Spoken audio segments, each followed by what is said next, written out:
the Orca Defiant, and last I left off, I got all the decals on except for some of the registry. I didn't put them on. I think I'm going to leave them off, and because I don't have anything small enough for the NCC, and I left the that number on there just so I could have a reference to the registry number. But the ones that go on the side here, I'm going to leave them off. I'm going to have to either wait till someone comes out aftermarket ones, or try to. I am not a decal maker, and so I'll try to figure out if I can print some out. But I'm going to probably just leave the pennants on, and I'm going to call it good for now. If you see it shiny, that's because because I have a lot of decal solvent all over, and it's doing its magic. So we're going to wait till it's all dry, and then we can go back in and put a sealer on it and everything else. But anyway, the Orca is getting close to being done. That's just a kit bash name of the 1000 Constitution decal sheet, which very, very simple, and I think it makes the ship unique with a different name other than the Defiant. But anyway, we are pretty much taking shape. I got to take off the mask and everything. I did manage to, I got to fix the little warp core dots here. I got one fixed, and I took Mr. Toothpick, Mr. Super Glue, Mr. Accelerator, and I basically glued the toothpick to that.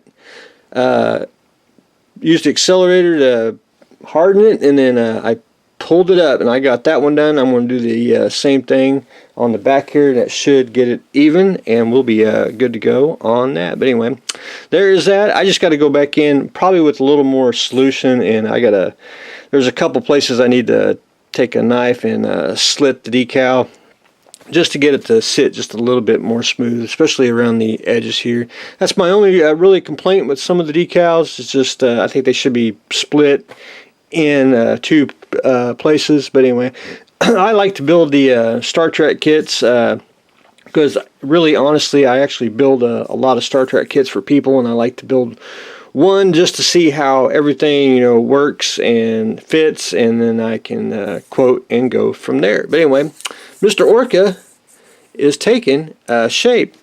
Little rocket mouse. I'm not going to bore everyone. It's just me cutting up more track, and we'll try to get a little more done on that. I don't like to bore everyone with the mundane, individual track links. But anyway, wish they were the magic tracks where you just, snap them together and keep on going. That's just one of those things that, I think tracks should snap, not really glue. If you want the glue, they should make it for like the snag, But anyway, more on that later. But up next, for the build for others, we are going to build a ship.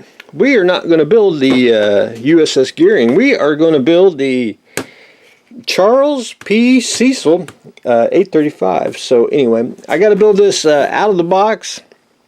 Basically, all I got to do is change the decal here to 835 for the Charles P, and we'll be ready to rock and roll. So I get to try out the photo etch bending tool, and should be pretty straightforward. I got to say my disclaimer on here.